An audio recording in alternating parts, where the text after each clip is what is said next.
ससुराल की खुशबू। ये है फतेहपुर में रहने वाली आशा देवी और रतन सिंह का अजूबा परिवार।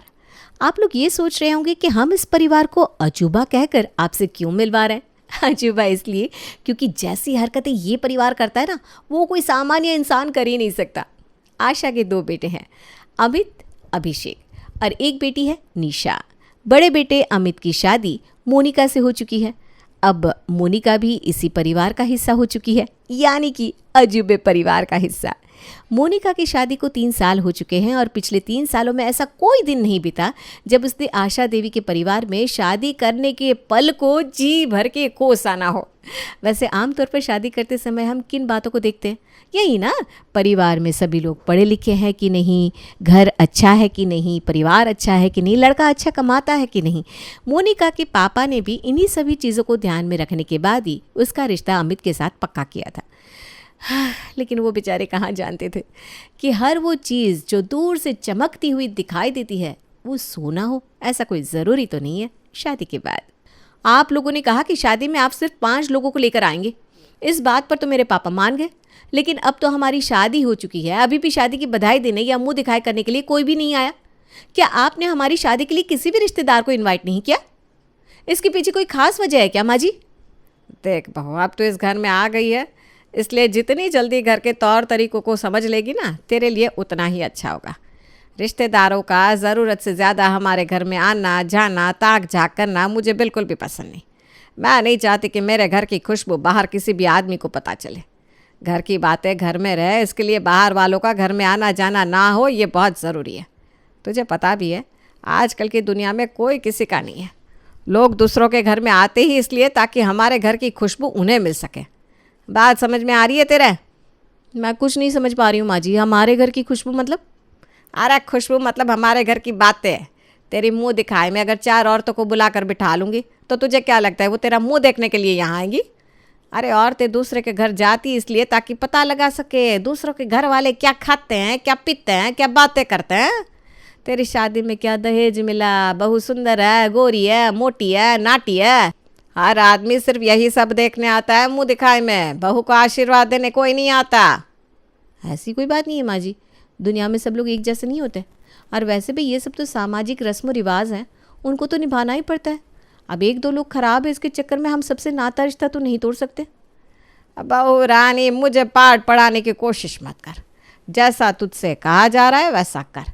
अगर मैंने बाहर वालों को नहीं बुलाया, इसका मतलब तुझे भी पड़ोसियों और रिश्तेदारों से ज़्यादा संबंध रखने की कोई ज़रूरत नहीं है। मोनिका को अपनी सास की बात बहुत अजीब सी लग रही थी। उसे समझ में नहीं आ रहा था ये कैसे लोग हैं जिन्होंने अपने बेटे की शादी में किसी काली चिड़िया को भी नहीं पूछा। खैर, ऐसी कई शादियां उसने देखी थी जिसमें लड़के वाले 5 या 7 लोगों को लेकर शादी करने आते थे, लेकिन बाद में रिसेप्शन पार्टी तो होती ही है। लेकिन उसके ससुराल में तो पार्टी फंक्शन नाम की कोई चीज़ ही नहीं थी। घर में ना कोई धूमधाम थी, ना सजावट, ना कोई बधाई के गीत गाए जा रहे थे, ना ही उसके स्वागत की कोई तैयारी हुई थी। कुल मिलाकर मोनिका को ऐसा लग ही नहीं रहा था कि वो कोई नई नवेली दुल्हन है और अभी अभी शादी करके अपने ससुराल आई है। शादी के बाद पहला दिन यूं ही बीत जाता है। फिर शाम के समय मोनिका अमित से मिलती है। अमित, ये कैसी फीकी फीकी सी शादी है हमारी। ऐसा लग ही नहीं रहा कि तुम्हारे घर में शादी जैसा इतना बड़ा फंक्शन हुआ है। सच बताऊं तो मैंने ऐसी उम्मीद नहीं की थी। तुम्हारी फैमिली इतनी एजुकेटेड है, अच्छी खासी जॉब में हो तुम लोग, लेकिन घर की हालत कैसे बना रखी है? शादी में दूल्हा दुल्हन का होना सबसे ज़्यादा ज़रूरी होता है। मैं हूँ ना तुम्हारे सामने। पड़ोसी और रिश्तेदारों को क्या तुम्हें अचार डालना है? और रही बात घर की, देखो मम्मी की एज हो गई है, अब घर की साफ़ सफाई मेंटेनेंस उनसे हो नहीं पाता। इतना बड़ा बंगला है, अब तुम आ गई हो तो आराम से मेंटेन करना, खूब साफ़ सफाई करो, बना दो इसको राजमहल। किसने रोका है तुम्हें? देखो, कंप्लेंट करने से कुछ नहीं होता, सॉल्यूशंस के बारे में सोचो। और हमारे जीवन की नई शुरुआत हो रही है, पता नहीं क्या बातें लेकर बैठ गई तुम। मोनिका को समझ में नहीं आ रहा था कि अमित को कैसे समझाए जो वो इस समय महसूस कर रही है। उसने अपने जीवन में ऐसी पहली शादी देखी थी जिसमें दुल्हन की मुंह दिखाई ना हो, क्योंकि उसके मायके में तो दुल्हन की मुंह दिखाई पर जोरदार हंगामा हुआ करता था। खैर, धीरे धीरे समय बीतने लगता है और फिर एक दिन मोनिका अपनी सास के पास जाती है। माँ जी, बाहर का गार्डन एरिया कितना गंदा हो गया है, दुनिया भर की घास हो गई है। किसी मजदूर को बुलाकर सफाई करवा दीजिए ना। इतना अच्छा घर है हमारा, अगर हम मेंटेन करके रखें ना तो मज़ा ही आ जाएगा। देख बेटा, हमें गंदगी से कोई समस्या नहीं है। हमें तो आदत हो गई इस तरह से रहने की। तुझे ज़्यादा दिक्कत हो रही है तो खुद साफ कर ले, बाहर वाला तो कोई हमारे घर में नहीं आएगा। कैसी बात करिए माँ जी आप, इतना बड़ा गार्डन एरिया है, घर की साफ़ सफाई तो मैं किसी तरह कर लेती हूँ, लेकिन अब ये गार्डन साफ़ करना मेरा काम थोड़ी ना है।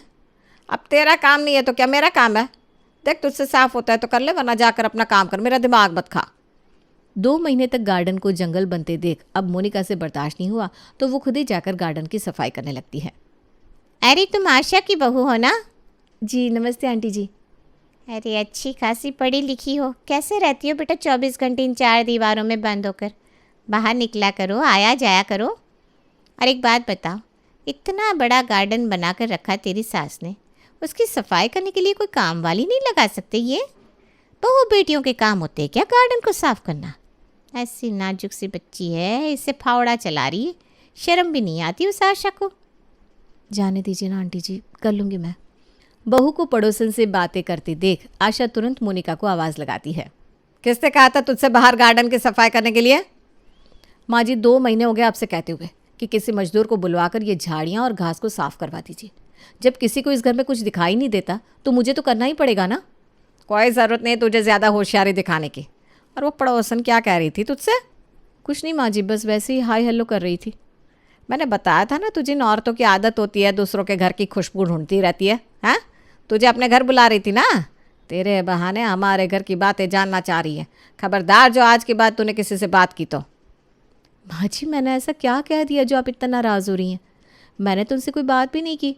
पड़ोसियों से नमस्ते करना भी गुनाह हो गया है क्या? हाँ, गुनाह है इस घर में। कोई ज़रूरत नहीं है पड़ोसियों के साथ ज़्यादा जान पहचान बढ़ाने की।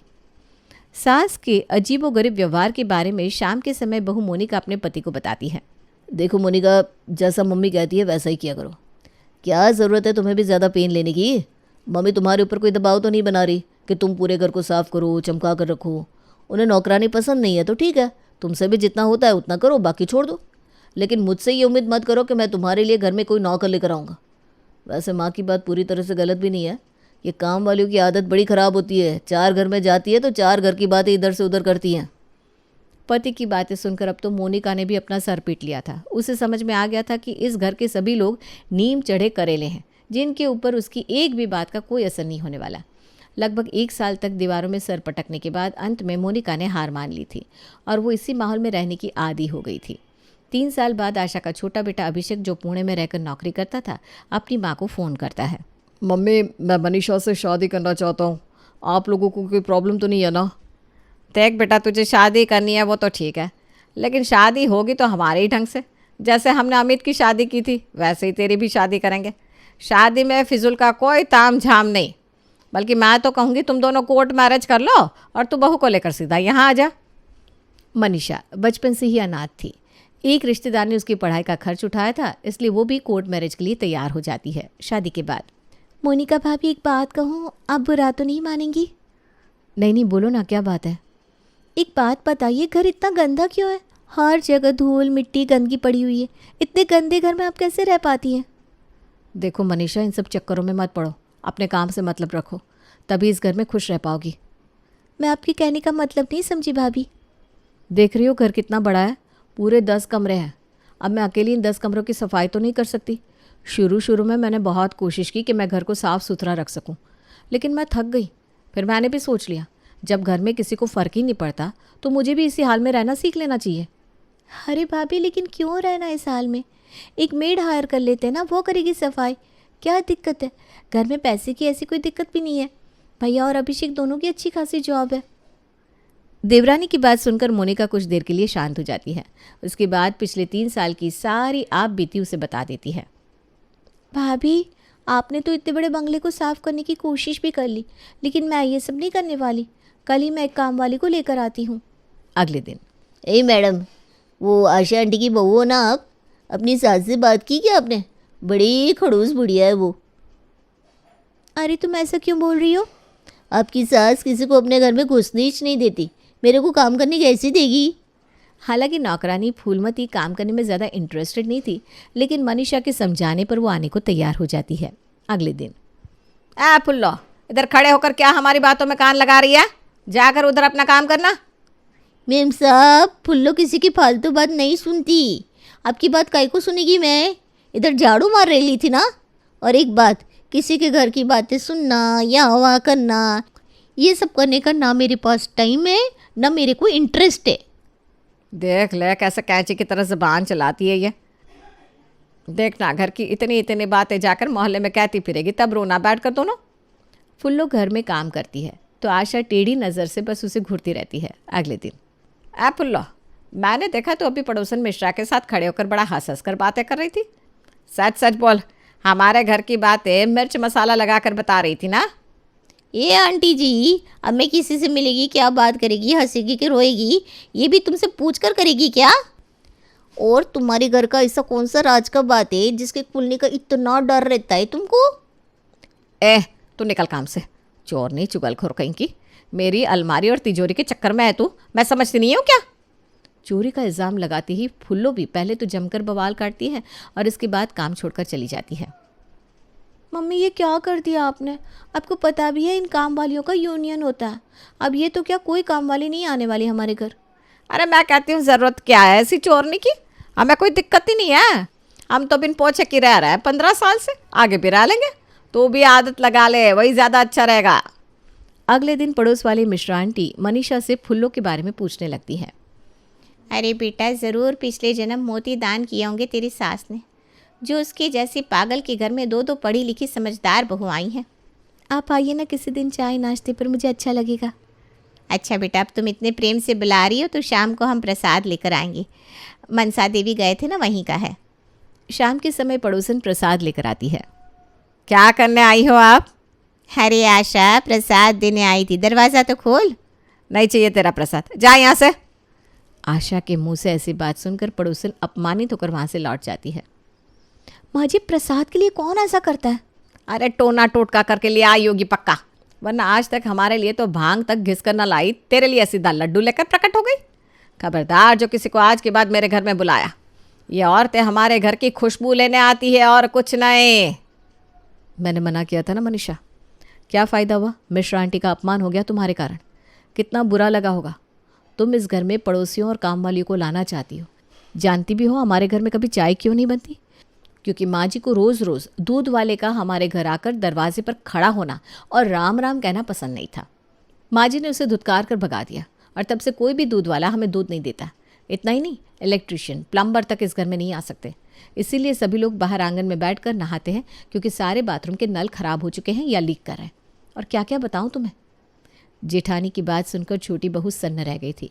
वो सोच भी नहीं सकती थी कि दुनिया में ऐसे लोग भी होते हैं। एक दिन मनीषा ननद निशा से कहती है, निशा एक बात बताओ, आप तो बड़ी हो ना अभिषेक से, फिर मम्मी जी ने आपके लिए कोई रिश्ता क्यों नहीं देखा आज तक? छोड़ो भाभी, इन सब बातों में कुछ नहीं रखा। मैं अपनी पीएचडी पर फोकस करना चाहती हूँ बस, मुझे इसके अलावा और कुछ समझ में नहीं आता। निशा इतना कहकर चली जाती है। निशा भी अपनी तकदीर से समझौता कर चुकी है।